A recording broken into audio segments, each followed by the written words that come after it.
전 세계가 충격에 빠졌습니다. LG에너지솔루션이 극비리에 개발해온 양자 영구 배터리가 공식 발표되자마자 각국 정보기관이 긴급 분석에 들어갔고 월스트리트는 패닉에 휩싸였어요. 지금 이 배터리는 단순한 신제품이 아닙니다. 이건 기존 리튬이온 기술을 역사 속으로 묻어버리는 에너지 종말 선언에 가깝습니다. 충전이 필요 없고 수명은 2000만 km 이상, 열화가 거의 없고 온도에 민감하지 않으며 무게까지 기존 대비 40% 경량화. 이게 상식적으로 가능하다고 보십니까? 솔직히 말해, 처음엔 저도 믿지 않았어요. 양자공진 기반의 에너지 저장 기술? 이건 이론 물리학 교과서에서나 볼 수 있던 이야기였는데 서울 마곡 R&D 센터에서 현실로 구현했다는 게 믿기 힘들었죠. 그런데 특허 등록과 기술 리뷰 자료가 나오면서 모든 게 달라졌습니다. 심지어 나사의 전 에너지부 수석과학자였던 제임스 하워드 박사도 이건 미국이 30년 안에 도달하지 못한 영역이라며 감탄했죠. 서울이 단숨에 기술 패권의 중심으로 부상한 겁니다. 미국은 이번 사태를 그저 하나의 시장 충격 정도로 치부하려 했지만 그게 얼마나 치명적인 착각이었는지는 테슬라의 붕괴 속도를 보면 알 수 있습니다. 발표 후 단 48시간 만에 주가가 43% 폭락했죠. 도널드 트럼프 대통령이 직접 LG 측에 전화를 걸어 미국 내 기술 이전을 고려하라고 요청했지만 이재명 대통령의 대답은 단호했습니다. 이 기술은 대한민국의 전략 자산이다. 타국 이전은 없다. 이 한마디가 미국 언론에 전면 보도되며 미국 내 정치권도 분열되고 있어요. 그런데 일부에서는 기술 하나로 세계가 이렇게 요동치는 건 과장이다 라고 주장하는 목소리도 있습니다. 과연 그런가요? 배터리는 지금의 전기차, ESS, 스마트폰, 우주산업, 군사장비까지 전방위에 쓰이는 핵심입니다. 그런데 이 핵심을 서울이 독점한다면? 모든 산업의 권력 구조가 바뀌는 거죠. 삼성의 반도체 독주가 산업 지도를 바꿨듯 이번에는 LG가 에너지 지도를 바꾸는 겁니다. 그 지적도 일리는 있지만 실제 시장 반응을 보면 과장이라는 단어는 어울리지 않습니다. 일본 파나소닉은 긴급 성명을 통해 우리의 기술로는 양자 배터리를 따라갈 수 없다고 인정했고 중국 CATL은 곧장 자국 관영 매체를 통해 복제 시도는 최소 15년 이상 필요하다는 분석을 내놓았습니다. 일본은 지금 전기차 개발 로드맵을 재검토 중이고 중국은 에너지 산업 관련 노동자 대량 해고를 준비 중이라고 합니다. 이게 단순한 기술일까요? 아니면 전면적 충돌의 시작일까요? 게다가 이 기술은 단순히 민수용이 아닙니다. 군사적 응용 가능성도 매우 높아요. 만약 이 배터리가 K9 자주포나 KF-21 전투기의 전원 시스템에 장착된다면 작전 범위가 2배 이상 늘어나고 정비 간격도 10배 이상 늘어납니다. 실시간 전력 공급이 중요한 드론 전투에서도 엄청난 이점을 가질 수 있죠. 지금 미국과 중국은 이 기술이 한국군에 독점적으로 공급될 것을 가장 두려워하고 있습니다. 맞아요. 그리고 서울은 이를 명확히 이해하고 있죠. 그래서 이재명 대통령은 기자회견에서 이 배터리는 단순한 기술 혁신이 아니라 대한민국의 생존 전략이며 미래의 보증 수표라고 선언했어요. 자, 우리는 선택의 기로에 서 있습니다.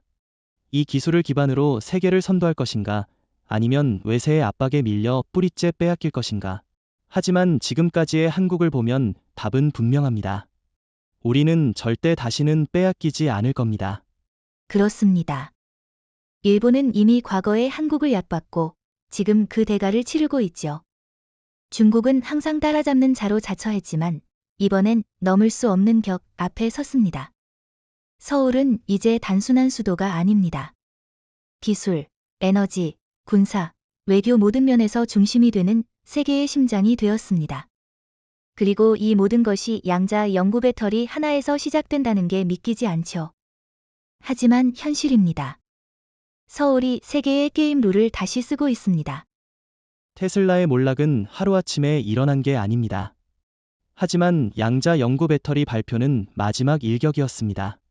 발표 직후 테슬라 주가는 폭락했고 불과 3개월 만에 시가총액 1조 달러 중 절반 이상이 사라졌어요. 더 충격적인 건 그 다음입니다. 미국 캘리포니아 프리몬트 공장에서 생산 중단이 공식화되었고 수만 명의 노동자들이 하루아침에 실직했습니다. 글로벌 전기차 시장의 1인자였던 테슬라가 무너지는 모습은 마치 로마 제국이 하루아침에 무너지듯 충격적이었어요. 저는 특히 일론 머스크의 태도 변화가 놀라웠습니다. 원래 그 사람은 세상을 지배하겠다는 야망이 넘치던 인물이었죠. 하지만 서울의 기술 발표 후 기자회견에서 그는 굉장히 침착하고 절망적인 표정으로 우리는 졌다. LG는 이 시대의 진정한 승자다. 라고 말했습니다. 이 말 한마디에 테슬라 투자자 수천 명이 주식을 던졌고 헤지펀드들은 철수 계획을 서둘렀어요. 심지어 머스크 본인은 테슬라 지분 일부를 팔아 현금 확보에 나섰다는 보도까지 나왔습니다. 본인조차 회복이 불가능하다고 본 거죠. 일부 미국 언론에서는 머스크를 배신자로 몰기도 했습니다. 왜 더 일찍 기술 혁신에 나서지 않았느냐, LG와 협력하지 않았느냐라는 비판이 쏟아졌죠. 하지만 그게 가능했을까요? LG는 이 기술을 극비리에 한국 내부에서만 개발해왔고, 심지어 대한민국 정부가 직접 투자하고 관리한 국가 전략 자산입니다. 미국 기업은 애초에 접근조차 불가능했어요. 머스크가 졌다기보다 한국이 완벽히 이긴 겁니다. 게다가 이건 단순히 테슬라 한 기업의 붕괴가 아닙니다. 미국 전기차 산업 전반이 동반 침몰 중입니다. 루시드, 리비안 같은 후발주자들은 자금난에 시달리고 있고 GM과 포드는 배터리 공급망을 재검토하며 LG에 손을 벌릴 수밖에 없는 상황이에요. 결국 미국 전체가 에너지 종속국으로 전락할 가능성까지 거론되고 있어요. 그리고 이건 단지 시작일 뿐입니다. 문제는 트럼프 행정부의 반응입니다. 트럼프 대통령은 겉으로는 미국 기업은 다시 일어설 것이다 라고 했지만 내부 보고서에는 위기감이 그대로 드러납니다. 심지어 백악관 국가안보회의는 이 기술 격차를 국가안보의 심각한 위협으로 평가하고 긴급 대책회의를 주재했습니다. 그 자리에서 나온 결론은 충격적이었습니다. 미국은 배터리 기술에서 한국에 완전히 추월당했다. 이런 문장이 미국 정부 공식 문건에 등장한 것은 전례가 없습니다. 이쯤 되면 단순한 경제 문제가 아니죠. 미국의 기술 자존심이 박살난 겁니다. 더구나 일본은 대응조차 하지 못하고 있고 중국은 기술 복제를 시도하다가 수차례 폭발 테스트 실패를 겪었다는 내부 고발이 나왔습니다. 전 세계가 당황한 가운데 한국은 조용히 미소 짓고 있어요. 그게 더 무서운 겁니다. 과거엔 늘 미국이나 일본, 중국이 룰을 만들었는데 지금은 대한민국이 그 룰을 새로 쓰고 있는 겁니다. 그리고 테슬라의 몰락은 단순한 기업 실패가 아니라 산업시대의 종말을 상징합니다. 화석연료에서 전기차로의 전환이 이제는 서울 중심으로 재설계되고 있는 거예요. 자동차 산업뿐만 아니라 에너지, 국방, 우주산업 전반에 영향을 미치는 구조적 대전환이 시작됐습니다. 이 모든 것은 일론 머스크가 한국에 졌다고 선언한 그 순간부터 이미 예정된 코스였던 겁니다. 지금 많은 나라들이 LG의 기술 이전을 요구하고 있지만 한국은 분명히 선을 긋고 있죠. 이건 단순한 기술 이전이 아니라 안보와 주권의 문제라고 봐야 합니다. 왜냐하면 이 기술이야말로 앞으로 30년간 누가 주도국이 될지를 결정짓는 핵심 패권 기술이니까요. 머스크의 무릎 꿇음은 단지 시작일 뿐이고 이제 전 세계가 한국 앞에 줄을 설 준비를 하고 있다는 게 현실입니다. 그리고 그 줄의 맨 앞엔 아이러니컬하게도 한때 세계를 지배하던 미국이 서 있게 될지도 모릅니다.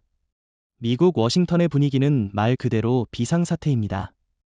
테슬라의 몰락과 LG의 양자 영구 배터리 발표가 맞물리면서 미국 전체 산업체계의 균열이 발생했어요. 특히 바이든 정부 시절부터 추진되어 온 친환경 전환 전략이 일순간에 방향을 잃었고 트럼프 대통령은 연일 언론 브리핑을 통해 미국은 아직 살아있다고 외치지만 내부 분위기는 전혀 그렇지 않습니다. 실제로 백악관 국가경제위원회는 최근 보고서를 통해 한국 기술로 인해 미국의 자동차, 에너지, 우주 산업이 동시에 위협받고 있다고 평가했습니다. 이건 단순한 무역 적자 문제가 아니라 미국 산업의 뼈대 자체가 흔들리고 있는 상황입니다. 사실상 지금 미국은 선택을 강요받고 있어요.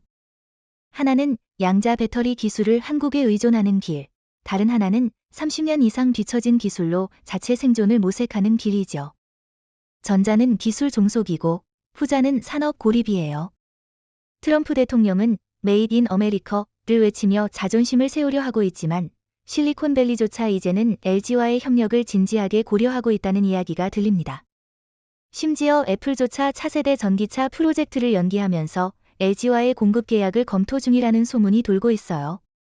상황이 이 정도면 절망이라는 표현도 약할 정도입니다. 그럼에도 불구하고 워싱턴은 뾰족한 수를 내놓지 못하고 있어요. 왜냐하면 이 기술이 단순히 기업의 소유가 아니라 한국 정부의 전략적 통제하에 있기 때문이죠. 이재명 대통령은 최근 기자회견에서 대한민국은 더 이상 기술을 수출하는 나라가 아니라 기술을 기준으로 세계를 이끄는 나라다라고 못 박았어요. 이 말은 단순한 외교적 수사가 아니라 미국과 일본, 유럽이 이제 한국의 조건에 맞춰 움직이지 않으면 안 된다는 현실을 보여주는 거죠. 이건 완전히 새로운 질서입니다. 과거엔 워싱턴이 룰을 만들고 서울이 따랐지만 지금은 반대입니다. 그리고 그 반전의 상징적인 장면이 얼마 전 있었죠. 미국 상무장관 지나 레이몬도가 LG에너지솔루션을 직접 방문했을 때 회사 측은 모든 회의록을 한국어로만 작성하고 통역 없이 회의가 진행되었어요. 이는 단순한 실수가 아니라 명백한 메시지였습니다. 이제는 미국이 한국의 언어, 조건, 기술 표준에 맞춰야 한다는 것, 심지어 미국 언론도 이를 워싱턴의 전략적 굴욕이라 표현했습니다. 이런 장면은 20세기 중후반 이래 처음 보는 일이죠. 또 하나 중요한 포인트는 미국 내 산업 노동자 계층의 반응입니다. 프리몬트, 디트로이트, 텍사스 등 전통 제조업 지역에서는 대량 해고와 공장 폐쇄가 이어지고 있고, 이에 따라 노동조합이 백악관을 상대로 우리는 한국의 젖는가라는 질문을 공식 제기했어요. 민주당은 이에 대해 말문이 막혔고, 공화당은 트럼프의 보호무역주의가 오히려 미국을 고립시켰다는 비판에 직면하고 있습니다. 정치권 전체가 좌우 가릴 것 없이 충격에서 헤어나오지 못하고 있어요. 여기에 더해 미국의 군산복합체조차 불안해하고 있습니다. 전기 기반 무기 시스템과 에너지 저장 시스템이 구식이 되어가고 있는 상황에서 LG의 기술이 한국 방위산업에만 독점적으로 공급된다면 미국의 글로벌 방산 경쟁력도 뒤처질 수밖에 없거든요. 심지어 보잉이나 로키드 마틴이 한국의 배터리 기술 도입을 검토하고 있다는 보도가 나왔고, 이는 미국 자존심에 크나큰 상처가 될 수 있습니다. 과거엔 한국이 F-35를 사갔다면 이제는 미국이 KF-21S1 에너지원 기술을 요청해야 하는 상황이 될 수도 있는 거예요. 서울이 단순한 기술 중심지를 넘어 이제는 영구 에너지의 수도로 불리고 있습니다. 이 표현이 과장처럼 들릴 수도 있지만 현재의 국제 질서 재편 상황을 보면 오히려 과소평가된 표현일 수 있어요. LG에너지솔루션이 발표한 양자 영구 배터리는 전 세계 전기차 산업뿐 아니라 에너지 공급 체계 전체를 근본부터 다시 쓰게 만들었습니다. 이 혁신 기술을 기반으로 서울은 단 3개월 만에 전 세계 37개국과 배터리 협력 MOU를 체결했고, 5곳의 초대형 배터리 기가팩토리를 수도권과 충청, 전라, 경상권에 각각 착공하기 시작했습니다. 이 공장들은 단순히 배터리를 만드는 시설이 아니라 미래 에너지와 전력망의 표준을 설계하고 실현하는 중심축입니다.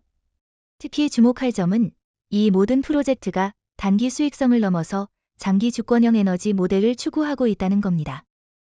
서울은 이제 전 세계 각국과 단순 판매 계약이 아니라 20년 장기 기술 공유 및 공동 플랫폼 개발이라는 전례 없는 파트너십을 체결하고 있어요. 다시 말해, 서울이 주도하고 다른 국가는 따라오는 구조입니다. 그리고 이 플랫폼의 중심에 위치한 대한민국 정부는 이제 에너지 주권을 글로벌 정치의 핵심 자산으로 다루고 있습니다. 그동안 석유나 가스를 기반으로 권력을 휘둘렀던 중동 국가들과는 완전히 다른 첨단 기술 기반의 새로운 리더십이죠. 게다가 이번 배터리 기가팩토리 건설에는 한국의 최고 수준 건설사와 소재기업, AI 시스템 기업들까지 총출동하고 있어요. 예컨대 포스코는 이 배터리용 고강도 음극재와 금속 코팅 솔루션을 독점 공급하고 있고, 삼성 SDS는 공장 전체를 실시간 AI 제어 시스템으로 운영합니다. 한화에어로스페이스는 이 배터리 시스템을 기반으로 들은 수소 하이브리드 시스템까지 병행 개발 중이고요. 이는 단순한 기술 융합이 아니라 산업 전체의 통합 진화입니다. 미국이나 일본, 중국이 도저히 흉내낼 수 없는 다층적 통합 모델이라는 점에서 서울은 단순한 도시가 아닌 에너지 문명의 제국 수도로서 기능하고 있다고 봐야 합니다. 이런 서울의 위상을 보여주는 장면이 있었죠. 얼마 전 열린 2025 세계 친환경 미래도시 정상회의에서 이재명 대통령이 개회사에서 말했습니다. 서울은 이제 기술과 자원의 소비지가 아니라 기준을 만드는 도시입니다. 에너지의 자유는 기술 주권에서 시작됩니다. 이 발언은 단순한 수사학이 아니라 각국 정상들이 줄을 서서 배터리 공급 MOU를 체결하겠다는 현실을 의미합니다. 그 자리에서 유럽연합, 인도, 캐나다, 브라질 대표단이 공개적으로 한국 배터리 없이는 국가 녹색 전환이 불가능하다고 선언했을 정도니까요. 그렇다면 왜 서울인가? 왜 워싱턴이나 도쿄, 베이징이 아니고 서울이 이 자리에 서게 되었을까요? 저는 그것이 바로 축적의 힘이라고 생각합니다. 한국은 지난 20년 동안 반도체, 2차 전지, AI, 소재, 기계 제어 등 거의 모든 산업에서 꾸준히 기술력을 쌓아왔고, 이번 배터리 기술은 그 모든 것을 융합한 결정체입니다.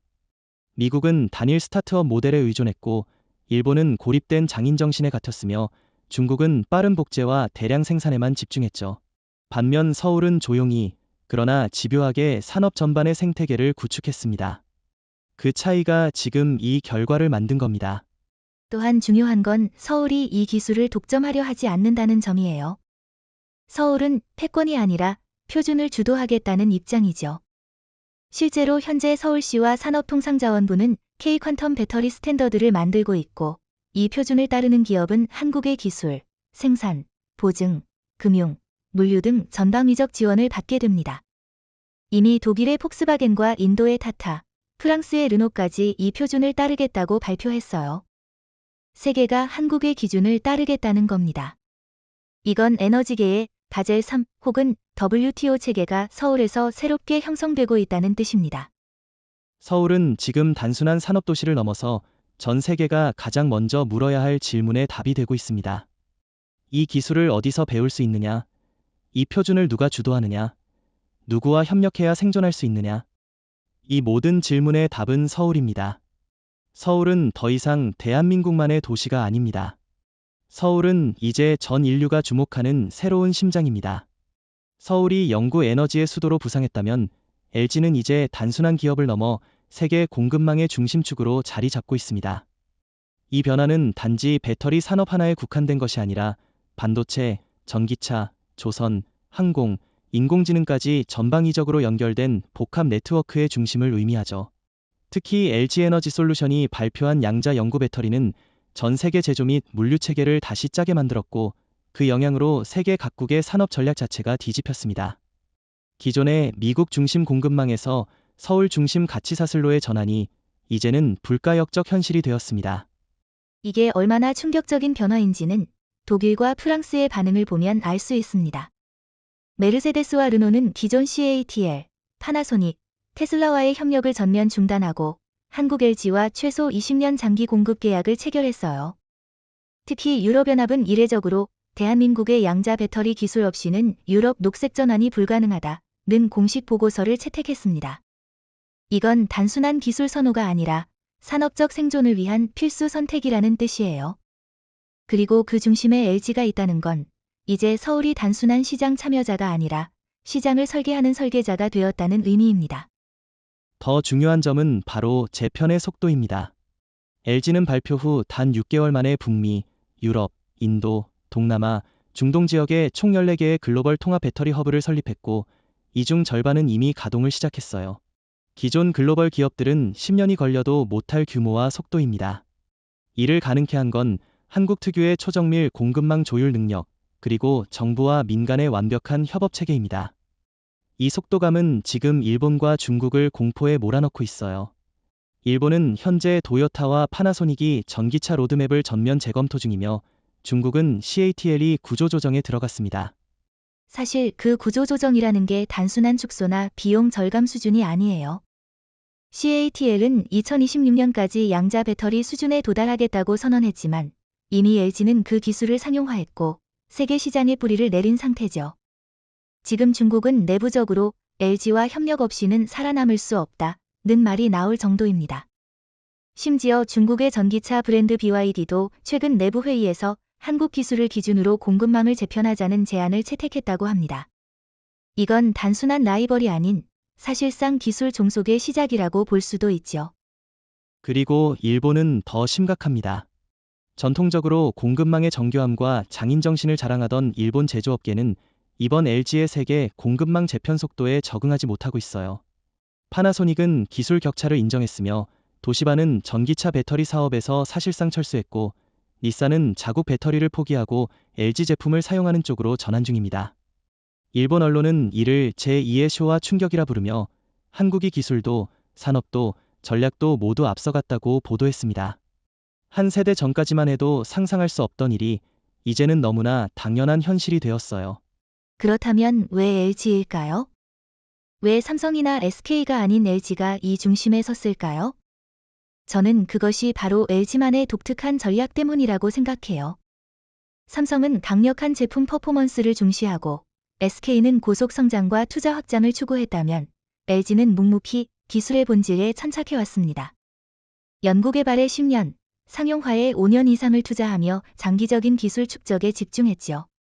그리고 그 결과가 양자 배터리라는 전무후무한 기술 혁신으로 이어진 겁니다. 이건 마치 모든 사람이 100m 달리기를 할 때 혼자 마라톤을 준비했던 사람이 마지막에 웃는 구조와 같아요. 그리고 그 마라톤식 전략의 핵심이 바로 지금 전 세계 공급망 재편을 가능하게 한 배경입니다.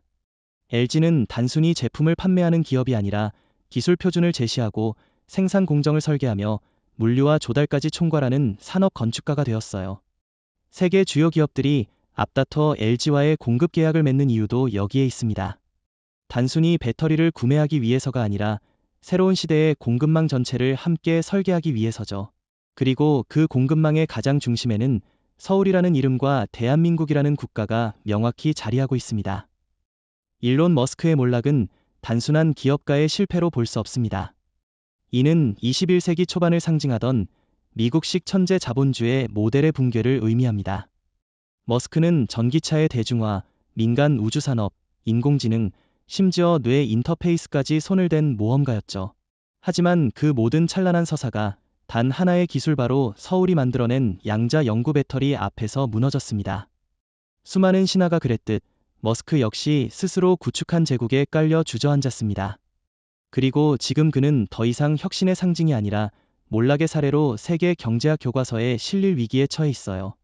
저는 그 몰락의 시작이 기자회견장에서 머스크가 내뱉은 단 한마디에서 시작되었다고 봅니다. We lost to soul. 이 짧은 문장은 마치 미국이 20세기 중반 스푸트니크 충격을 받았을 때처럼 전 세계를 충격에 빠뜨렸어요. 그 자리에서 머스크의 얼굴은 평소에 자신감 넘치는 표정이 아니라 완전히 무너진 듯한 표정이었죠. 미국 언론조차 그 장면을 실시간으로 내보내며 이건 단순한 사업 실패가 아니다. 세계 질서의 지각 변동이다. 라고 평가했습니다.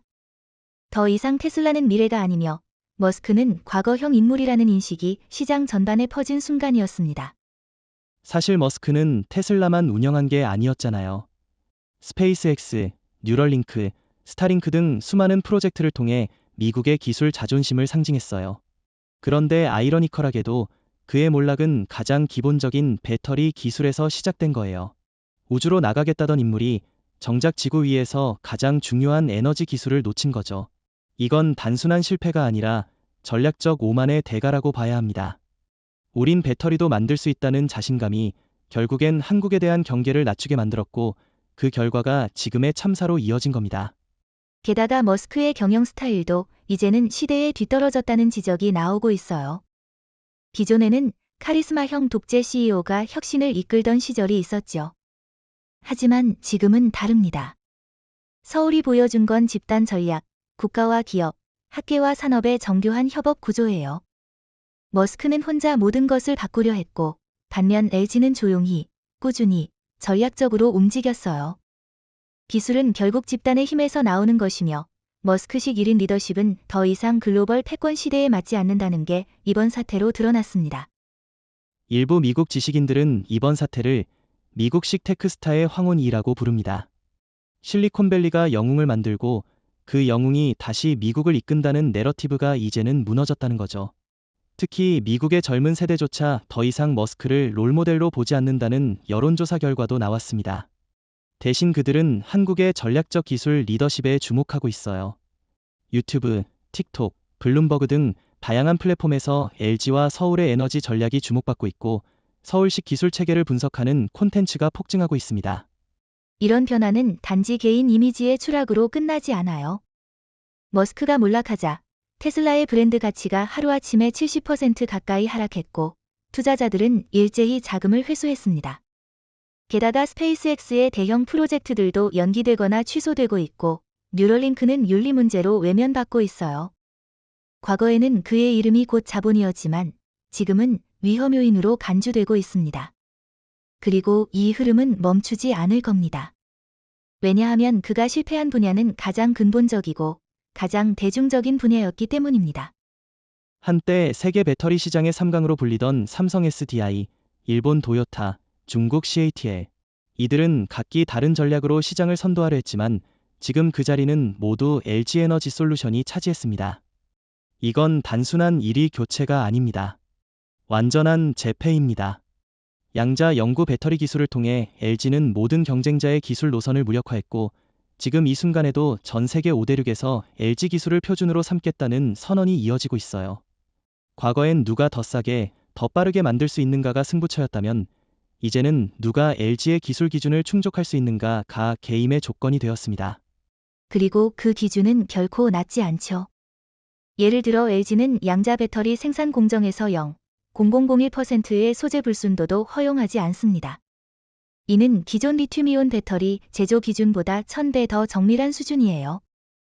이런 공정을 따라가려면 소재, 공장 설비, 엔지니어링, 품질 시스템 전부를 재구성해야 하는데 현재로선 이를 따라올 수 있는 기업은 전 세계에 단 하나뿐입니다.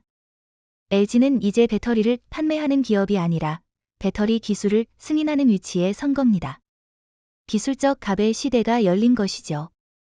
삼성 SDI의 경우 기술력은 인정받았지만 양자 전환에는 뒤처졌다는 평가가 지배적입니다. 실제로 삼성은 양자 배터리 개발에 필요한 실리콘 기반 음극 소재 기술에서 LG보다 최소 3년 뒤처져 있고 상용화 테스트에서도 실패를 반복했어요. 이재용 회장이 비공식적으로 LG의 기술을 뛰어넘는 건 더 이상 현실적인 목표가 아니다. 라고 말했다는 보도도 나왔습니다. 이는 단지 경쟁을 포기했다는 뜻이 아니라 새로운 질서에서 2등 전략으로 생존하겠다는 암묵적 선언일지도 모릅니다. 도요타는 상황이 더 심각합니다. 일본 언론조차 도요타의 배터리 기술은 LG의 발표 후 15년은 뒤처졌다고 평가하고 있어요. 도요타는 고체전지 개발에 막대한 자금을 쏟아부었지만 LG가 양자 배터리를 상용화하면서 고체전지의 경제성 자체가 무의미해졌습니다. 심지어 도요타는 자사 전기차 모델에 LG의 배터리를 장착하는 방안을 검토 중이며 일본 내 자존심 논쟁이 격화되고 있습니다. 과거에는 한국 자동차가 일본 배터리를 사용했지만 이제는 일본 차가 한국 배터리 없이는 설계도 못 짜는 시대가 된 겁니다. 그리고 중국 CATL은 더 치명적인 타격을 입었습니다. CATL은 시장 점유율 면에서는 여전히 크지만 품질과 기술력에서 완전히 밀려났어요. 그들은 가격 경쟁력을 앞세워 수출을 확대하려 했지만 LG의 양자 배터리는 싸고 오래가는 제품이라는 고정관념조차 무너뜨렸습니다. CATL의 핵심 수출국인 유럽과 동남아가 일제히 한국 제품으로 갈아타기 시작하면서 중국 배터리 산업은 구조적 위기를 맞고 있습니다. 최근 베이징 정부가 CATL에 긴급 구제 자금을 투입했지만 기술 격차를 돈으로 메울 수는 없습니다. LG의 전략이 특히 뛰어난 이유는 기술만이 아니라 정치, 외교, 공급망, 심지어 ESG, 환경, 사회, 지배구조, 전략까지 모두 포괄하고 있기 때문이에요. 예컨대 유럽에서는 환경 기준이 까다롭기로 유명하죠. 그런데 LG는 탄소 중립 공정을 도입하고 희귀광물도 재활용 기반으로 확보하면서 그 요구를 선제적으로 충족시켰어요. 반면 CATL은 여전히 아프리카 채굴에 의존하고 도요타는 소재 공급 안정성에서 수차례 경고를 받았습니다. LG는 단순히 기술만 앞선 게 아니라 신뢰의 질서를 새로 쓰고 있는 겁니다. 실제로 지금 글로벌 기업들이 LG와의 계약을 맺을 때는 단순한 공급 계약이 아니라 기술 동맹에 가깝습니다. 폭스바겐은 독일 볼프스부르크 공장 전체를 LG의 기준에 맞게 리모델링하고 있고 인도의 타타는 아예 LG와 합작회사를 설립해 배터리 생산을 공동으로 진행 중입니다. 심지어 미국의 포드와 GM도 LG와의 독점 공급 협상을 타진하고 있어요. LG는 이제 선택을 받는 존재가 아니라 선택하는 존재가 되었습니다. 이건 과거 일본의 손이 미국의 지위가 누렸던 기술적 이상을 지금 한국 기업이 온전하게 되찾은 거라고 볼 수 있어요. 이 모든 변화의 중심에는 결국 한 가지 진실이 있습니다. 한국은 더 이상 기술을 흉내내는 나라가 아니며 세계 최고 기술을 보유하고 그것을 기준으로 삼아세계를 움직이는 나라가 되었다는 것, LG는 그 증거입니다. 지금 우리가 보고 있는 것은 단순한 점유율 싸움이 아니라 기술 문명의 주도권 교체이며 LG는 그 새로운 시대의 기수로 우뚝 서 있습니다. LG의 양자 영구 배터리 기술은 단순히 산업계의 지도를 바꾼 것이 아니라 국제 정치 구조 자체에 균열을 일으키고 있습니다. 지금까지 지정학하면 우리는 보통 석유, 가스, 군사동맹, 항모 배치 같은 전통적 요소를 떠올렸죠. 그러나 지금은 완전히 달라졌습니다. 기술, 특히 에너지 기술이 새로운 패권의 기준이 되었고 그 최첨단에 있는 나라는 다름 아닌 대한민국입니다. 서울에서 발표한 단 하나의 기술이 워싱턴, 베이징, 브뤼셀, 도쿄를 동시에 재편성하게 만들었고 그 충격파는 지금도 확대 중이에요. 그리고 그 재편의 중심엔 미국이 있습니다. 전통적으로 워싱턴은 기술과 에너지 모두에서 국제 규범을 정립하는 주체였습니다. 하지만 지금은 그 입장이 완전히 바뀌었어요. 백안과는 최근 공식 보고서를 통해 한국의 기술적 독주는 미국의 국가 안보와 경제 질서에 구조적 위험을 가한다고 밝혔습니다. 이 문장은 놀라울 정도로 직설적입니다. 미국이 위협으로 규정한 나라는 과거엔 중국이나 러시아였지만 이제는 한국이 질서의 개편자로 분류되는 상황입니다. 이는 한미동맹 역사상 처음 보는 지정학적 재배치입니다. 그렇다고 해서 한국이 미국의 적이라는 뜻은 아닙니다. 오히려 문제는 미국이 과거처럼 한국에게 일방적으로 기술 규범을 요구할 수 없다는 현실에 직면했다는 거죠.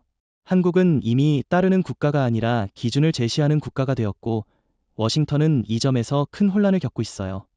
예를 들어 미국은 인플레이션 감축법 IRA를 통해 자국 중심의 공급망을 구축하려 했지만 LG는 이를 뛰어넘는 기술과 생산 체계를 서울 중심으로 설계해버렸습니다. 지금은 미국이 LG의 조건에 맞춰 법과 제도를 수정해야 하는 입장에 놓여 있는 겁니다. 이런 구조는 유럽에서도 뚜렷하게 나타나고 있습니다. EU는 그린딜을 통해 자체적인 녹색 산업 전략을 추진해왔지만 LG의 배터리가 없으면 이 전략 자체가 무용지물이 된다는 사실이 명확해졌어요. 그래서 유럽연합 집행위원회는 지난 4월 한국과의 에너지 기술 동맹을 추진하고 있으며 독일과 프랑스는 각각 개별적으로 서울 기준을 채택하겠다는 의사를 표명했습니다. 이건 외교사적으로도 큰 변화입니다. 과거엔 유럽이 기술 규정을 만들어 한국에 강요했지만 지금은 그 반대 상황이 되어버린 겁니다. 중국도 예외는 아닙니다. 베이징은 LG 기술을 전략적 위협으로 간주하고 국가과학기술위원회를 통해 기술 복제 프로젝트에 착수했지만 내부적으로는 복제 불가 결론이 이미 난 상태예요. 게다가 동남아와 아프리카 국가들이 기존의 중국 공급망에서 이탈해 한국과 양자 에너지 협정을 맺기 시작하면서 중국의 영향력은 급속히 축소되고 있습니다. 특히 필리핀, 말레이시아, 케냐, 나이지리아 등은 한국과의 협약을 통해 자체 에너지 주권을 확보했고 이는 곧 미국과 중국의 지정학적 영향력 축소로 직결되고 있어요. 흥미로운 점은 이러한 지정학적 재편이 무역 충돌이 아닌 기술력에 의한 평화적 재구성이라는 사실입니다. 한국은 전통적으로 군사적 확장을 지향하고 기술과 경제를 통해 세계와 소통해왔어요. 그리고 그 철학이 지금 전례 없는 수준의 국제적 신뢰를 만들고 있습니다. 각국은 한국을 지정학적 경쟁자가 아닌 공정한 기술 기준을 제시하는 파트너로 보고 있고 이는 향후 한국이 국제기구에서 갖게 될 위상을 획기적으로 높이고 있어요. 실내로 운과 WTO, IEA에서는 이미 한국 기술을 국제표준으로 채택하는 논의가 본격화되고 있습니다. 지정학이 바뀌면 세계의 우선순위도 바뀝니다. 지금까지는 군사력과 석유가 세계를 움직였지만 이제는 기술력과 데이터, 그리고 에너지 지속 가능성이 패권의 핵심이 되었습니다. 그리고 그 모든 축이 서울을 중심으로 돌아가고 있습니다. 워싱턴이 당황하고 베이징이 위기를 느끼며 도쿄가 불안해하는 이유는 단 하나예요. 대한민국이 지금 세계 권력 구조를 평화적으로 재편하고 있기 때문입니다. 그리고 이 대전하는 거스를 수 없는 흐름이 되어가고 있습니다. 베를린과 파리, 유럽의 양대축이었던 이 두 도시는 지금 세계 산업과 기술의 중심이 서울로 이동하고 있다는 현실 앞에서 무릎을 꿇고 있습니다. 이건 단순한 수치가 아니라 역사적 상징의 붕괴입니다. 독일은 산업의 나라, 프랑스는 기술 철학의 본산이라 불려왔지만 LG의 양자 배터리 기술이 발표된 후 이 두 나라는 사실상 전략적 항복을 선언했습니다. 유럽연합이 자랑하던 독자적 에너지 자립 계획인 유럽 그린딜은 서울의 기술 없이는 완성 불가능하다는 점이 명확해졌고, 이제 유럽은 한국에 협조하지 않으면 생존조차 어려운 상황입니다. 사실 베를린의 항복은 조용하지만 분명했습니다. 메르켈 이후 독일 정부는 에너지 자립과 산업 주권을 핵심 의제로 삼았지만 LG의 기술이 상용화된 이후 그 기조는 무너졌습니다. 폭스바겐과 BMW는 각각 LG와 20년 장기 공급 계약을 체결했고, 심지어 프랑크푸르트에 있던 EU 배터리 표준센터는 서울 마곡 LG 연구소의 데이터에 기반하여 기술 표준을 재정의하고 있습니다. 독일 경제부 장관은 내부 회의에서 한국의 기준을 수용하지 않으면 유럽 배터리 산업은 붕괴한다는 말을 남겼고, 이는 독일 언론에도 그대로 인용됐어요. 유럽에서 한국의 기술력을 기준으로 인정한 최초의 공식 선언입니다. 프랑스도 마찬가지입니다. 전통적으로 기술 자존심이 강했던 파리는 LG 기술의 우월성을 처음엔 부정했지만 결국 르노 그룹과 푸조 시트로엔까지도 양자 배터리 채택을 결정하면서 흐름을 거스를 수 없게 되었습니다. 심지어 파리시청은 최근 서울시와 친환경 도시 전환 기술 동맹을 맺었고, 이는 프랑스 국내에서 큰 반향을 일으켰습니다. 과거엔 파리가 기준을 만들고 한국이 따라갔다면 지금은 서울이 기준을 만들고 파리가 배우는 구도가 된 것이죠.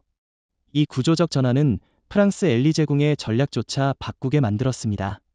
주목할 만한 점은 유럽의 이런 태도 변화가 단지 기술력 때문만은 아니라는 겁니다. 유럽은 최근 미국의 일방주의, 중국의 기술 강탈 우려, 일본의 폐쇄성에 모두 실망했어요. 그 가운데 한국은 기술적 신뢰, 정치적 안정성, 공급망의 투명성을 모두 갖춘 국가로 떠올랐습니다. 서울은 단순히 기술을 주는 국가가 아니라 기술과 함께 윤리적 기준과 제도까지 제공하는 시민 기술 국가로 인식되고 있어요. 그리고 이 점이 유럽 시민사회의 철학과 정서에 정확히 들어맞은 겁니다. 베를린과 파리는 지금 서울을 단순한 기술 파트너가 아니라 문명의 동맹국으로 받아들이고 있습니다. 이러한 유럽의 항복은 정치 구조에도 영향을 미쳤습니다. 유럽의회는 최근 녹색 전환 기술의 동맹국 확대라는 명분으로 한국을 포함한 에너지 전략 동맹 체제를 결의했습니다. 이로써 서울은 이제 유럽의 전략 파트너로 공식 등록되었고, 향후 브뤼셀에서 논의되는 모든 녹색 기술 의제에 한국이 공식 의결권을 갖게 됩니다. 이는 과거 미국이나 프랑스, 독일만이 누리던 특권이었으며 이제 그 권한이 아시아 국가, 특히 서울에게 주어진 겁니다. 이는 단순한 기술 협력이 아니라 지정학적 질서의 전면 개편입니다. 그런데 반대로 생각해보면 이것은 유럽의 기회이기도 합니다. 한국은 단순히 승리자로서 상대를 무릎 꿇게 하지 않습니다. 오히려 함께 성장하고 함께 표준을 만들자는 제안을 먼저 던지죠. 실제로 LG는 프랑스의 배터리 소재 연구소를 설립하고 독일의 AI 기반 에너지 최적화 센터를 구축하기로 결정했습니다. 이는 유럽에게 항복이 아니라 동반 진화의 문을 연 것으로 봐야 해요. 그리고 이 문을 연 열쇠가 바로 서울이라는 점에서 이번 변화는 한 나라의 일방적 승리가 아닌 전 세계가 한국을 중심으로 재조정되는 자연스러운 진화라고 볼 수 있습니다. 중국은 오랜 시간 동안 세계의 배터리 공장이라는 타이틀을 자랑스럽게 유지해왔습니다. CATL과 BYD는 전 세계 배터리 시장의 절반 이상을 공급하며 미국과 유럽의 주요 자동차 제조사들을 파트너로 삼았고, 중국 정부는 이를 국가 전략 산업으로 키워왔죠. 하지만 서울에서 시작된 양자 영구 배터리 기술의 등장은 그 자랑스러운 기반을 단숨에 무너뜨렸습니다. CATL은 더 이상 기술 리더가 아니라 기술 추격자로 전락했고, BYD는 글로벌 전기차 시장에서 급격한 점유율 하락을 경험하고 있습니다. 그 중심에는 바로 복제가 불가능한 기술이라는 한국의 벽이 있습니다. 중국의 가장 큰 전략 실수는 이 기술 격차를 단순히 돈으로 해결할 수 있다고 착각한 점입니다. 베이징은 LG의 기술 발표 직후 국영 투자 펀드를 통해 2조 위안 규모의 양자 배터리 기술 독립 프로젝트를 긴급 승인했습니다. 하지만 기술은 자본이 아니라 축적의 결과입니다. LG는 이미 10년 이상 양자 기반 소재 개발에 집중해왔고, 공정, 설비, 품질 관리까지 모두 독자적으로 정립했습니다. 반면 CATL은 단 6개월 만에 실험실에서 배터리 프로토타입을 만들었지만 테스트에서 300회 충전 후 폭발이라는 참담한 결과를 낳았습니다. 베이징 내부에서는 이번 기술 격차는 최소 15년이라는 자성의 목소리가 나왔고 그 분석은 점점 현실이 되어가고 있습니다. BYD의 경우도 상황은 다르지 않습니다. 전기차 OEM 시장에서 중국 내수 점유율을 무기로 성장해온 BYD는 유럽과 동남아 시장에서도 공격적인 확장을 시도했지만 양자 배터리 시대가 도래하자 현지 정부와 소비자들의 태도가 급변했습니다. 인도네시아, 베트남, 태국, 말레이시아 정부는 공통적으로 한국 배터리를 탑재한 차량에만 세금 혜택을 제공하겠다는 정책을 내놨고 이에 따라 BYD 차량은 수출길이 끊기기 시작했습니다. 유럽에서는 이미 독일, 프랑스, 네덜란드가 중국산 배터리 리스크를 이유로 구매를 지양하겠다는 방침을 발표했습니다. 이런 상황에서 중국 정부는 기술 내재화라는 미명 아래 강제적인 기술 이전 요구와 보조금 정책을 강화했지만 오히려 이는 글로벌 기업들의 신뢰를 무너뜨리는 결과를 낳았습니다. 애플, 테슬라, 폭스바겐 등 주요 기업들이 중국 내 배터리 공급선을 한국과 인도로 재편하고 있고 일부는 아예 중국 내 배터리 생산 중단을 고려하고 있습니다.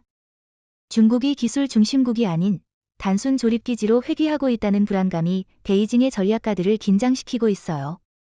그 와중에 한국은 기술, 정치, 법적 신뢰까지 3박자를 모두 갖춘 국가로 세계에 각인되고 있습니다. 중국의 실패를 가장 뼈아프게 보여주는 장면은 최근 광둥성에서 열린 2025 세계 전기차 박람회에서 벌어졌습니다. 원래 CATL이 메인 키노트를 발표할 예정이었지만 마지막 순간에 LG가 초청되면서 행사 주최 측이 순서를 바꾸었고 결과적으로 CATL 발표장은 절반 이상 좌석이 비어버렸어요. 반면 LG 발표장엔 미국, 유럽, 중동, 인도 대표단까지 몰리며 입장 대기줄이 2시간을 넘겼습니다. 이건 상징적인 장면이에요. 기술의 중심이 이미 동쪽, 그러나 중국이 아닌 한국으로 옮겨갔다는 걸 전 세계가 직감한 순간이었습니다. 베이징은 이제 안보 논리로 이 위기를 봉쇄하려 하고 있습니다. 배터리는 전략 물자다.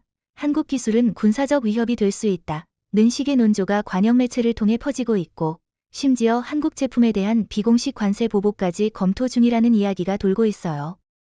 하지만 그런 방식은 오히려 중국의 국제적 고립만 심화시킬 뿐입니다.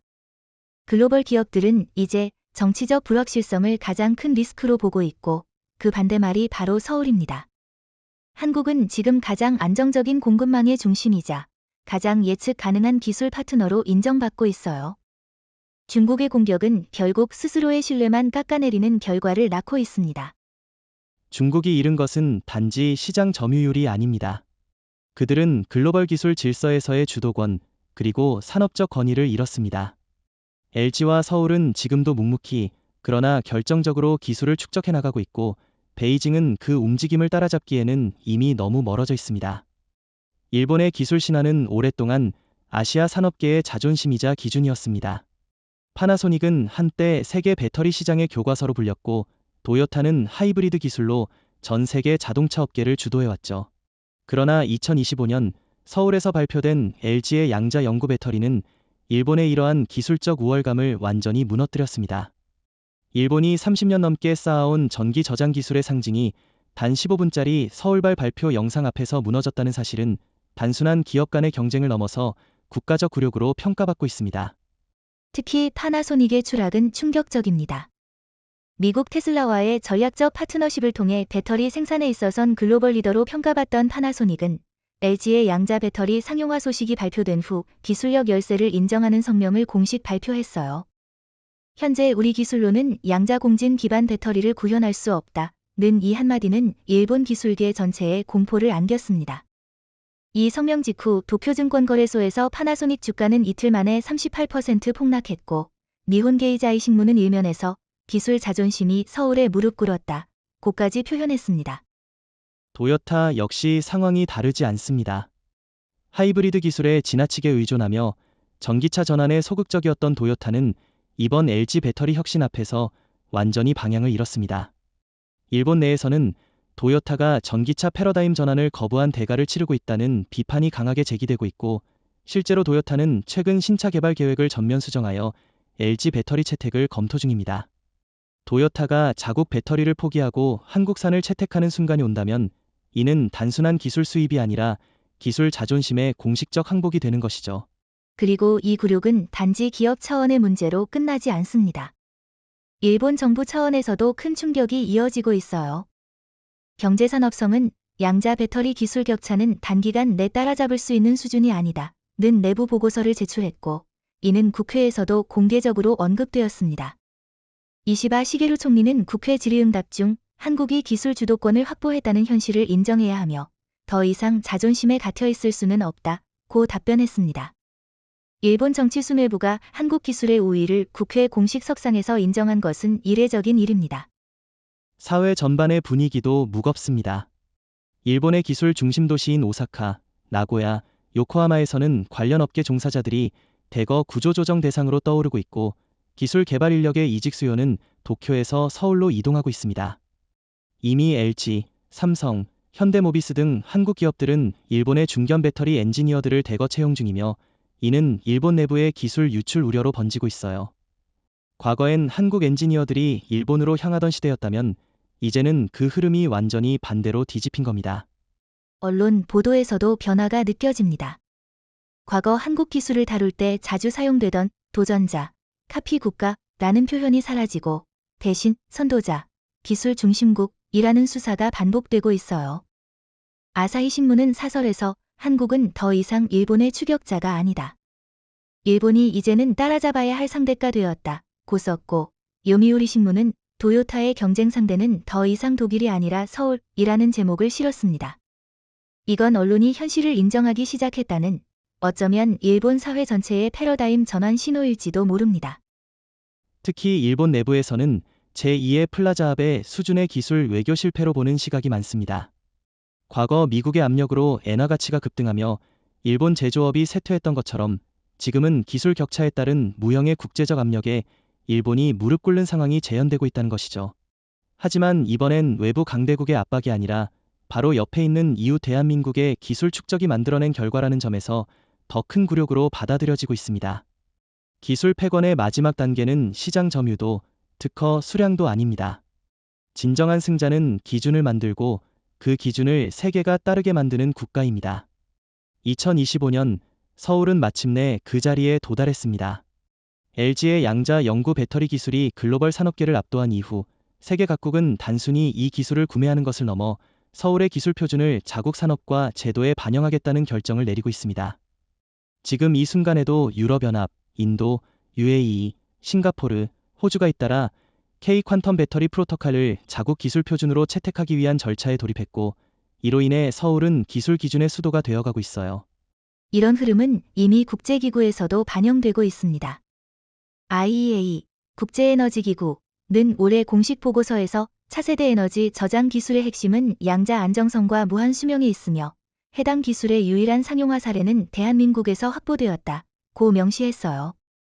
심지어 온 지속가능 개발 목표 SDG 기술위원회는 LG 기술을 기준으로 한 에너지 공정성 평가 틀을 제정하겠다고 발표했습니다. 다시 말해 한국 기술이 이제 단순한 산업 도구를 넘어 국제 규범의 기초가 되고 있다는 의미입니다. 주목할 점은 이 기술 표준이 단지 전자, 자동차 산업에만 국한되지 않는다는 겁니다. 예를 들어 서울시는 배터리 기반 에너지 도시 인프라 표준을 새로 발표했고 이를 싱가포르와 두바이가 즉각 받아들였습니다. 도심 내 배터리 에너지 저장 시스템의 구조, 안전 기준, 운영 프로토콜까지 모두 한국 모델을 기준으로 적용하겠다는 겁니다. 이는 단지 기술의 승리라기보다는 도시 설계 철학의 수출이기도 합니다.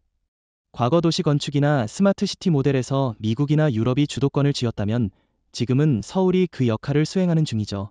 기업들의 대응도 빠릅니다. 폭스바겐, 르노, GM, 타타, 현대 등 세계 주요 완성차 기업은 LG의 배터리 표준을 기반으로 차량 설계를 수정하고 있고 이에 따라 부품 공급망, 충전소 인프라, 정비 체계까지 전면 재조정되고 있습니다.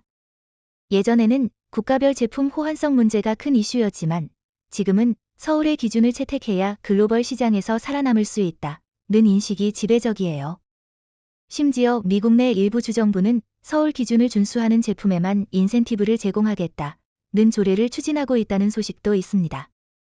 또 하나 강하게 느껴지는 변화는 이 기준이 수직적 지배가 아니라 수평적 신뢰에 기반하고 있다는 점입니다. 한국은 기술을 독점하려 들지 않고 파트너 국가들과 공동 개발, 공동 표준 제정을 추진하고 있어요. 예컨대 LG는 최근 스웨덴과 노르웨이, 캐나다와 함께 극한 기후용 양자 배터리 국제 기술 협약을 체결했고, 이 협약은 향후 북극권 친환경 운송 체계의 글로벌 표준이 될 전망입니다. 한국이 세계를 리드하되 함께 기준을 설계하는 방식은 기존 미국식 표준 강요와는 전혀 다른 차원의 접근입니다. 서울시는 이러한 흐름을 제도적으로 뒷받침하기 위해 K표준 플랫폼위원회를 신설했고, 이곳에서는 정부, 기업, 학계, 시민단체가 함께 모여 기술 기준을 다듬고 있습니다. 그리고 이 결과물은 국제사회에 그대로 공유되고 있어요. 특히 서울이 추진 중인 글로벌 배터리 안전 인증 시스템은 유럽 CE, 미국 UL 인증과 함께 국제 3대 인증으로 격상될 가능성이 크며, 이로 인해 배터리 관련 수출은 한국 중심으로 재편될 것으로 예상됩니다. 기준이 바뀌면 경제 흐름이 바뀌고 궁극적으로 외교력과 국력의 흐름도 달라지는 것이죠. 이제 전 세계 정부, 기업, 소비자들은 제품을 고를 때 서울 기준에 맞는가를 가장 먼저 따지고 있습니다. 브랜드 가치, 가격, 성능보다도 우선시되는 것이 바로 기술 기준이며, 한국은 그 기준을 만들어 세계를 움직이는 위치에 섰습니다. 이 흐름은 거스를 수 없습니다. 서울은 이제 단순한 도시가 아니라 기술 문명의 규칙을 쓰는 글로벌 기준 도시로 자리 잡았습니다. 지금 우리는 교통 역사상 가장 근본적인 대전환의 한복판에 서 있습니다. 내연기관에서 전기차로의 이동도 충격이었지만, 지금 서울이 이끄는 혁신은 그보다 훨씬 더 본질적입니다. LG의 양자 영구 배터리가 상용화되면서 인류는 처음으로 충전이 필요 없는 차량을 마주하게 되었습니다. 정기적인 충전도, 배터리 교환도, 수명 감소도 더 이상 존재하지 않습니다. 500만 km 이상 주행이 가능한 차량이 이미 양산 라인에 올라섰고, 이 기술을 기준으로 자동차, 항공, 철도, 해운까지 모든 교통수단의 개념이 제정이 되고 있습니다. 이런 기술이 단지 오래가는 배터리 정도라고 오해하면 안 됩니다.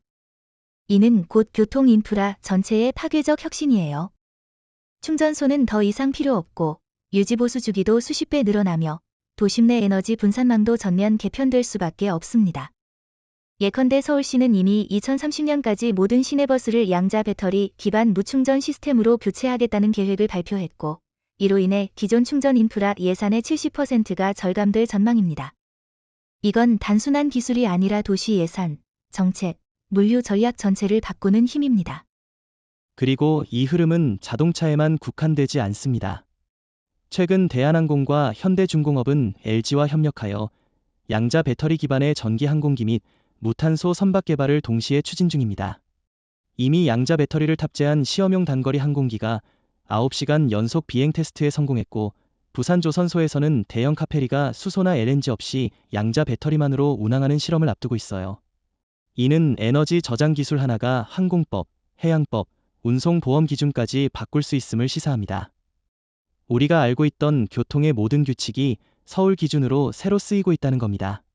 특히 화물운송 분야에서의 파급력은 상상을 초월합니다. 기존 전기 트럭은 중장거리 운송이 불가능했기 때문에 디젤에 의존할 수밖에 없었지요. 그러나 지금 LG 양자 배터리를 탑재한 테스트 화물차가 서울 하노이 구간을 무충전, 무정비로 왕복 주행에 성공했어요. 이 기술이 상용화되면 물류업체들은 연료비, 정비비, 배터리 교체비 등 모든 운영 비용을 60에서 80%까지 줄일 수 있습니다. 그 결과로 글로벌 운송비 자체가 하락하고, 이는 곧 전 세계 소비자 가격의 구조적 하향 안정화로 이어질 가능성이 큽니다. 이런 기술은 단순히 산업적 혁신을 넘어서 인간의 이동 개념 자체를 바꿔버립니다. 예컨대 이제는 주유소나 충전소 근처에 사는 것이 교통의 중심 기준이 아니게 되었어요. 오지나 산간지역, 교통 인프라가 부족한 제3세계 국가에서도 양자 배터리 차량을 통해 교통권이 보장됩니다.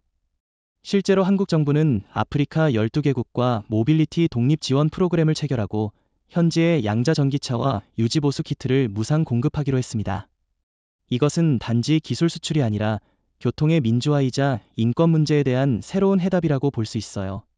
이와 관련해 가장 상징적인 사건 중 하나는 프랑스 파리시가 기존의 유럽형 전기 택시 시스템을 폐기하고 LG 양자 배터리를 탑재한 K 모빌리티 택시로 전환하겠다고 발표한 순간입니다. 파리 시민들이 더 이상 충전소를 찾을 필요 없이 배터리 걱정 없이 이동할 수 있게 되었고, 이에 따라 도심 교통 체증, 에너지 분산, 택시 운영비 등 모든 문제가 동시에 해소되고 있어요. 이건 단순히 한국 기술이 유럽에 진출한 사례가 아니라 서울이 파리의 교통 철학을 바꾼 사건으로 평가받고 있습니다. 이러한 혁신은 결국 우리가 사는 방식까지 바꾸게 될 것입니다. 이동이라는 개념이 더 이상 물리적 제한에 얽매이지 않고 에너지라는 비용 요소도 기술로 극복 가능한 영역이 되었죠. 서울은 단지 이 기술을 발명한 도시가 아니라 그것을 실현하고 기준을 만들며 인류의 교통 패러다임을 다시 짜고 있는 중심입니다. 우리가 흔히 기술 발전을 이야기할 때 효율성, 성능, 속도, 비용 절감 같은 단어들이 먼저 떠오릅니다. 그러나 지금 서울이 전 세계에 보여주고 있는 것은 그것보다 더 근본적인 개념입니다. 바로 인간 중심 기술입니다. LG의 양자 영구 배터리, 서울의 기준 설계, 국가의 기술 공유 모델은 단순히 시장 경쟁을 위한 도구가 아닙니다. 그것은 인류 모두가 평등하게 에너지와 이동, 정보와 기회를 누릴 수 있도록 설계된 윤리적 기술 플랫폼입니다. 기술의 최종 목적이 무엇이냐는 질문에 대해 서울은 분명히 대답하고 있어요. 사람 일하고. 이런 서울의 접근 방식은 실제 현장에서 더욱 빛납니다. 예를 들어 서울시가 추진 중인 모빌리티 배려계층 지원 사업은 단순한 사회복지가 아닙니다. 노인, 장애인, 저소득층에게 양자 배터리 기반의 무료 전기차 이용권을 제공하고 그 데이터를 기반으로 이동 불편 지역을 분석해 실시간 교통 인프라를 재조정하는 방식이죠. 기술이 사람을 따르도록 만드는 이 구조는 단지 서비스 수준의 향상을 넘어 삶의 존엄을 회복시키는 기술 철학이라 할 수 있습니다. 이 흐름은 해외에서도 감동을 주고 있습니다. 아프리카 르완다 정부는 한국과 협약을 맺고 수도 키갈리에 양자 배터리 기반 초소형 보건 이동 유닛을 배치했어요. 이 유닛은 하루에 수백 명의 환자를 진료할 수 있고 열악한 전력망에서도 안정적으로 작동합니다. LG 기술이 현지 보건 환경을 개선한 것이죠. 그리고 이 기술을 단순히 수출한 것이 아니라 현지인 교육, 유지보수, 장기적 기술 이양까지 포함한 공감 기반 기술 이전으로 설계되었다는 점이 더욱 인상적입니다. 기술이 따뜻하다는 말, 오랫동안 형용 모순처럼 들렸지만 이제는 현실입니다. 서울은 기술이 사람의 손을 잡는 방식을 제시했고 그 중심엔 시민의 참여가 있습니다. 예를 들어 서울의 양자 배터리 공공 데이터 플랫폼은 전 시민에게 개방되어 있고 기술 적용 과정에서 시민들이 직접 피드백을 제공해 개선점을 반영합니다. 이는 폐쇄적이고 엘리트 중심이었던 과거의 기술 개발 구조와는 전혀 다른 민주적 기술 생태계를 구현하고 있다는 의미입니다. 그뿐만이 아닙니다. 한국의 중소기업, 사회적 기업, 스타트업들도 서울의 기술 플랫폼에 참여해 새로운 사회적 가치를 만들어가고 있어요. 청각 장애인을 위한 무충전 전기 자전거, 농촌 어르신들을 위한 자율주행 택시, 학교 밖 청소년들을 위한 이동형 교육버스까지 기술이 단지 기업의 이익을 위한 수단이 아닌 사회의 틈새를 메우는 공공의 도구로 기능하고 있습니다. 그리고 이 모든 것은 서울이 기술은 모두가 누려야 할 권리라고 믿고 있기 때문에 가능해진 일이에요. 이런 철학은 국제사회에서도 찬사를 받고 있습니다.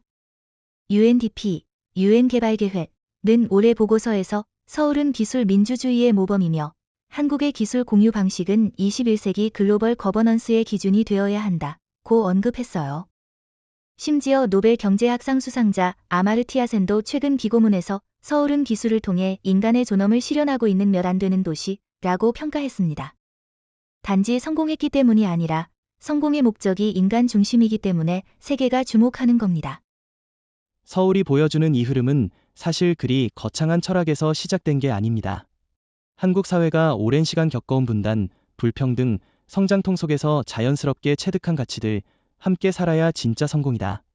혼자 앞서가는 건 의미 없다는 공동체적 통찰이 기술에 녹아든 결과입니다. 그래서 서울의 기술은 공감이 있고, 신뢰가 있고, 감동이 있습니다.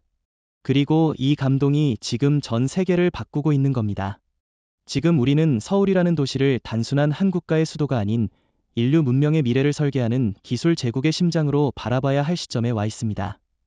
과거 로마가 법과 군사로 세계를 지배했고 런던이 금융으로 세계를 통제했으며 뉴욕과 실리콘밸리가 20세기 자본과 기술 혁신의 중심이었다면 21세기의 중심축은 더 이상 서구가 아닙니다.